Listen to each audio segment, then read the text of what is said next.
well because physically and his mind is not conditioned to learn.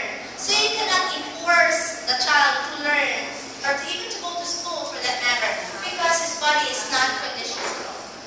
So we have here further discussion about behaviorism. So behaviorist reinforcement theory. We also have the operant conditioning and acquiring new operants. So in a nutshell, all these theories is about talks about rewards and punishment. Are you familiar with rewards and punishment? Yes. And the drive. Okay. So if the child has a reason strong enough to drive him to accomplish something, then that's good for him. That's called proper conditioning. But meanwhile, there are also some times that we cannot, no matter how much conditioning we do, if the child is really not into it, that's out of the question about away behaviorism. So, final slide. Behaviorism and curriculum. How can we now connect behaviorism and the designing of curriculum? Number 1, follow the instructions. Second, take the test. 3, get the reward. Number 4, did you learn? Or did you just follow the first 3 for compliance purposes? Partly yes, partly no. Right? I just followed the instruction. I just took the test. And you gave me a reward. And the question, did you learn something from the instruction?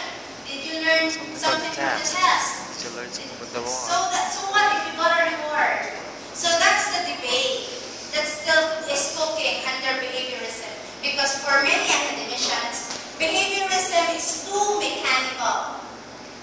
But we are not dogs. We are not animals. Human learning is much, much more complex than the learning and the salivation of the dog. So that's why behaviorism is still open for interpretation and debate. Good morning, ladies and gentlemen.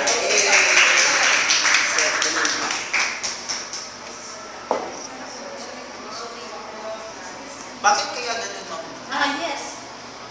When the discussion is all about psychology and behaviorism, people tend to be what we call as what engaging, diba? That's not illicit because you have a background knowledge. He also has a schema. Because you have your previous learning, your tabula rasa is filled. So, because you have to say something about it. You can say something about it and you have something to say.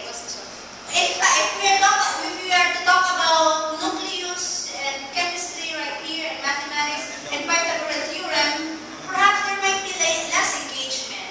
But since this is curriculum which is in line. So definitely the application in the classroom curriculum, so it would be better that the activities are obviously... Yes, most especially the children, the pupils. They must engage not only in individual activity, but small group activities and social activities. Questions? That's why your point about, for example, the comparison of Revlon and Mary King could be better be applied in marketing students. Yes, yeah, I have marketing students. Because it's relevant to them. You cannot talk about mass comm and theory of supply and demand. Or may mga teachers talaga na hindi na-apply yung what they call this one, the real setting, the real setup. Like for example, marketing students, very relevant to children too. then discussing the relevant.